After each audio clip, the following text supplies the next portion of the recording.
ఉదయకాలపు దేవుని ప్రత్యక్షత.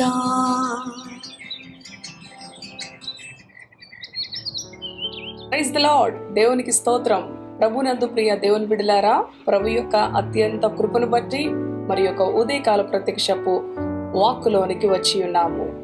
ఈ ఉదయకాలము మన ప్రభుతో ఆయన మాటతో ఈ దినచర్యను ఆరంభించిన యెడల ఈ దినమంతటికి కావలసిన దేవుని యొక్క కృపను, దయను, సమాధానమును మనము సమృద్ధిగా పొందుకుంటాం. ప్రభు సన్నిధితో ఈ ఉదయకాల ప్రత్యక్షపు వాక్కు ద్వారా ఈ దినచర్యను ఆరంభిద్దాం. మన పరిశుద్ధ గ్రంథములను తెరచి కీర్తనలు 63వ అధ్యాయము 1 వచనములను చదువుకుందాం.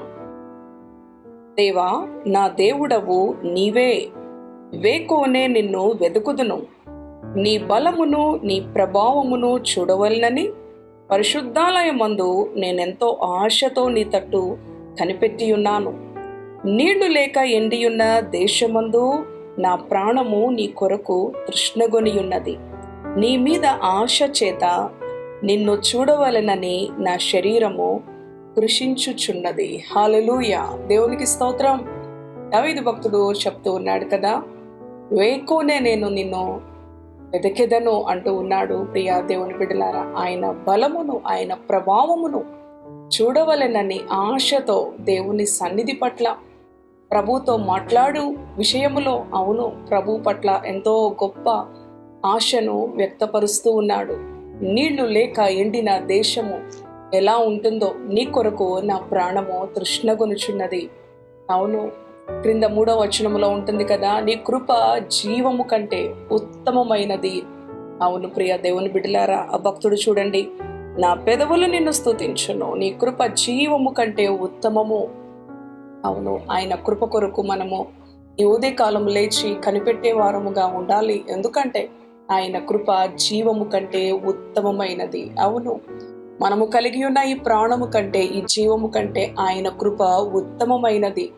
కనుక మన పెదవులు మన ప్రభువుని స్తుతించాలి.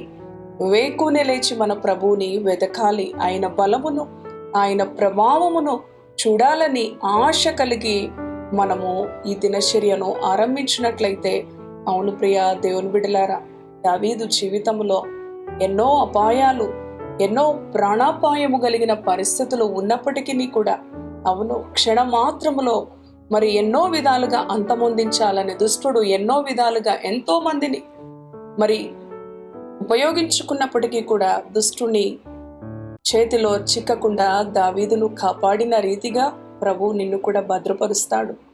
ఎందుకంటే నీవు కూడా వేకునే లేచి ఆయనను వెతికిన ఎడల అవును ఆయన బలమును ఆయన ప్రభావమును చూడాలని ఆశతో తృష్ణగొని ఆయనను ప్రేమించుట ద్వారా, ఆయన కృపను కోరుకొనుట ద్వారా, ఎందువలన ఆయన కృప జీవము కంటే ఉత్తమమైనది గనుక నీవు కూడా ప్రభువుని స్తుతించినట్లయితే, అవును ప్రియ సహోదరి సహోదరుడా, నరమాత్రుడు నీకు హాని చేయడు.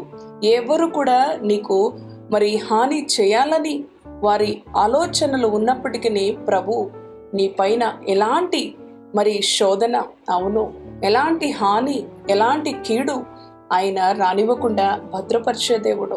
ఆయన కృప జీవము కంటే ఉత్తమమైనది కనుక మరి ఒక వచన భాగంలో ఉంటుంది, ఆయన కృప ఆకాశము కంటే ఎత్తైనది అని 57వ అధ్యాయంలో కీర్తనలు చదువుకుంటాం. ప్రియ దేవుని బిడ్డలారా, అవును ఆయన కృప కొరకు మనము కనిపెట్టుకొని ప్రతి దినము కూడా అవును ఆయనను వెతికిన ఎడల, అవును ఆయన పట్ల మనము ఆశ కలిగి తృష్ణ కలిగి వాంఛ కలిగి, అవును ప్రభువా నీ కృప జీవము కంటే ఉత్తమమైనది. ఈ దినము మరి ఒక నూతన ఆయుష్కాలపు దినము నాకు అనుగ్రహించావు. ఈ దినమంతయు కూడా నేను ఎన్నో భారములతో బాధ్యతలతో పోరాటముతో ముందుకు కొనసాగవలసి ఉండగా నీ కృపతో నన్ను నడిపించు. దావీదు భక్తుని ఏ విధంగా సంరక్షించావో, శత్రువుల బారిన పడకుండా, ఎంతో మంది శత్రువులు, అవును దావీదు ఇంటివారే తనకి శత్రువులయ్యారు. అవును తన రక్త సంబంధులు శత్రువులయ్యారు. అవును ప్రియ దేవుని బిడ్డలారా, నిర్నిమిత్తముగా మరి దావీదు తరమబడినప్పటికీ ప్రభు మరి దావీదుకు ఎంత మాత్రము హాని కలగకుండా, అవును ఎంత భద్రపరిచాడో, ఆయన ఎంత సంరక్షిస్తూ అడుగడుగునా కూడా ఆయన భద్రత, ఆయన సంరక్షణలో దావీదును భద్రపరిచినాడో అట్టి రీతిగా నిన్ను కూడా భద్రపరచాలని, నిన్ను కూడా సంరక్షించి, అవును నిన్ను కూడా ఆశీర్వదించాలని, నీకు కలిగిన భయముల నుంచి, నీకు కలిగిన ప్రతి అవసరత నుంచి, నీకు కలిగిన దుఃఖము నుంచి ఆయన నిన్ను విడిపించి నిన్ను ఆశీర్వదించాలని ప్రభు మాట్లాడుతూ ఉన్నాడు. కాబట్టి అవునయ్యా, నీ కృప జీవము కంటే ఉత్తమమైనది. నా పెదవులు నిన్ను స్తుతిస్తూ ఉన్నాయి. వేకుని లేచి నేను నిన్ను వెతుకుతూ ఉన్నాను. అవును, నీళ్లు లేక ఎండి ఉన్న మరి ఆ దేశము ఏ విధంగా ఉందో ప్రభువా, నీ కొరకు నా ప్రాణము అటు రీతిగా తృష్ణగొనుచున్నది కదా. మనం చదువుకున్నాం, నీ కొరకు తృష్ణగొని ఉన్నది, నీ మీద ఆశ చేత నిన్ను చూడవలెనని నా శరీరము కృషించుచున్నది. ఎంత శక్తి కలిగిన మాటలు సహోదరి సహోదరుడా. ఆయనను చూడాలని దావీదు యొక్క శరీరము కృషించిపోవచ్చున్నది అని చెప్తూ ఉన్నాడు. అటువంటి ఆశ నీకున్నదా? ఆయనను చూడాలని, ఆయనతో ముచ్చటించాలని, ఆయనతో మాట్లాడాలని, ఆయనను దర్శించాలని. అవును, అటువంటి ఆశ, అటువంటి మరి ఆసక్తి ప్రభు పట్ల నీవు కలిగి ఉంటే ఈ ప్రపంచంలో నిన్ను మించిన వారు లేరు. అవును ప్రియ దేవుని బిడ్డ, దావీదు ప్రభువుని అధికంగా ప్రేమించుట వలన దావీదును దేవుడు అంచెలంచెలుగా ఉన్నత స్థితిలో ఉంచినాడు. అవును ప్రియ దేవుని బిడ్డలారా, దావీదు సింహాసనమును స్థిరపరిచినాడు. నీవు కూడా నీ జీవితంలో మరి అనేకులకు దీవెనకరముగా, రాబోయే తరతరాలకు దీవెనకరంగా నీ జీవితం మారాలి అంటే నీవు కూడా ప్రభు కొరకు ఆశ కలిగి, తృష్ణ కలిగి, నా శరీరము కృషించిపోవచ్చున్నదయ్యా నిన్ను చూడాలని అంటూ ఉన్నాడు. అవును, ఎందుకంటే ఆయన కృప జీవము కంటే ఉత్తమమైనది. మనము చేయవలసినది ఒకటే, మన పెదవులతో ఆయనను స్తుతిస్తూ, అవును ఆయన బలమును, ఆయన ప్రభావమును చూడవలెనని ఆశిస్తూ వేకుని లేచి ఆయనను వెదికే వారముగా ఉన్నట్లయితే ఎవ్వరూ కూడా ఎంత మాత్రము మనకు కీడు చేయరు. మనకు కీడు చేయాలని యోచించేవారు, అవును వారే ఆ కీడులో, వారే ఆ యొక్క మరి శ్రమకు లోనయ్యే విధంగా ప్రభువు త్రిప్పివేయగల దేవుడు. ఆయన నీ పక్షాన నిలిచే దేవుడు, ఆయన నీ పక్షాన యుద్ధం చేసే దేవుడు, ఆయన నీ పక్షాన విజయం ఇచ్చే దేవుడు, ఆయన నిన్ను విడిపించే దేవుడు. నీవు చేయవలసిన ఏదో ఒకటే, ప్రభువుని హత్తుకో.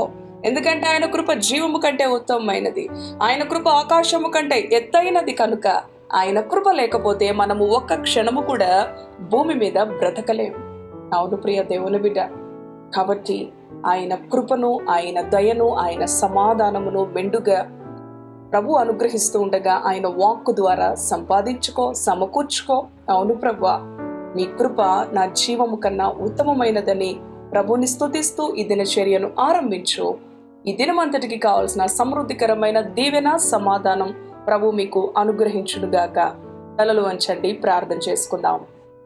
దయగలిగిన తండ్రి, పరిశుద్ధుడా, నీ పరిశుద్ధ నామానికి వందనాలు. ఈ ఉదయకాలము నీ ప్రత్యక్షపు వాక్కు ద్వారా కీర్తనలు 63వ అధ్యాయం 1, 2, 3 వచనాలను మేము ధ్యానం చేసుకున్నాం. నా దేవా, వేకుని లేచి నేను నిన్ను వెతికేదను, నీ బలమును, నీ ప్రభావమును చూడవలనని. నీడు లేక ఎండి ఉన్న అవునయ్యా దేశము ఏ విధంగా ఉంటుందో ప్రభువా, నీ కొరకు నా ప్రాణము ఆశపడుచున్నదయ్యా నిన్ను చూడాలని, నీ బలమును, నీ ప్రభావమును చూడాలని. అవునయ్యా, అటువంటి ఆశ, తృష్ణ మాలో పుట్టించండి ప్రభువా. అవునయ్యా, నిన్ను చూడాలని మా శరీరము కృషించిపోవచ్చున్నదని దావీదు భక్తుడు చెప్తూ ఉన్నాడు. ఎందుకనగా నీ కృప జీవము కంటే ఉత్తమమైనది ప్రభువా. నీ కృప లేకపోతే మేము బ్రతకలేం, నీ దయ లేకపోతే మేము బ్రతకలేం. తండ్రి, ఈ దినము, ఈ ఉదయకాలం మేము సజీవులుగా ఉండి నిన్ను స్తుతిస్తున్నామంటే నీ కృప, నీ దయ, నీ కృప ఆకాశము కంటే ఎత్తైనది, ఉన్నతమైనది. అవును ప్రభువా, నీ కొరకు మేము ఆశ, తృష్ణ, వాంఛ. తండ్రి సహాయం చేయి. మా పెదవులు నిన్ను స్తుతించాలి.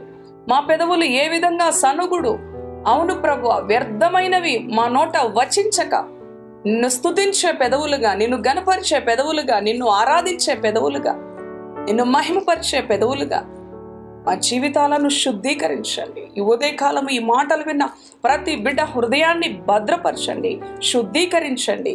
నీ జీవ వాక్కులు వారి హృదయములో సమృద్ధిగా నివసింపచేయండి. దావీదు అవును క్షణములో హతమార్చాలని శత్రువులు తన సొంత ఇంటి వారే అంతమొందించాలనుకున్నప్పుడు దావీదును ఎంత మాత్రము ఏది హాని కలగకుండా కాపాడిన దేవుడో, నీ బిడలను కూడా ఎవరైతే ప్రభువా నీ బిడలకి కీడు చేయాలని, హాని చేయాలని, నీ బిడలను గాయపరచాలని నిర్నిమిత్తముగా హింసిస్తూ శ్రమకు, శోధనకు, దుఃఖానికి గురి చేస్తూ ఉన్నారో అట్టి బిడ్డల నుంచి నీకు విడుదల దయచేయండి. అట్టి బిడ్డల నుంచి నాయనా నీ బిడ్డలకి సంరక్షణ దయచేయండి తండ్రి. నీ కృపచేత ఆవరించి ఉండండి. నీ కృపచేత నీ బిడ్డలను హెచ్చించండి. వారికి కలిగిన శ్రమల నుంచి, అనారోగ్య పరిస్థితుల నుంచి, మానసిక ఒత్తిడి నుంచి, నాయనా ప్రతి విధమైన భారము నుంచి యేసు శక్తి కలిగిన నామంలో విడిపించి సమాధానముతో నీ కృపతో నాయనా నీ బిడలను నింపమని సమస్త ఘనత, మహిమ, ప్రభావాలు నీ ఘననామానికి ఆరోపించుకుంటూ యేసయ్య సర్వశక్తి కలిగిన నామంలో ప్రార్థిస్తున్నాను తండ్రి. ఆమేన్. ఆమేన్.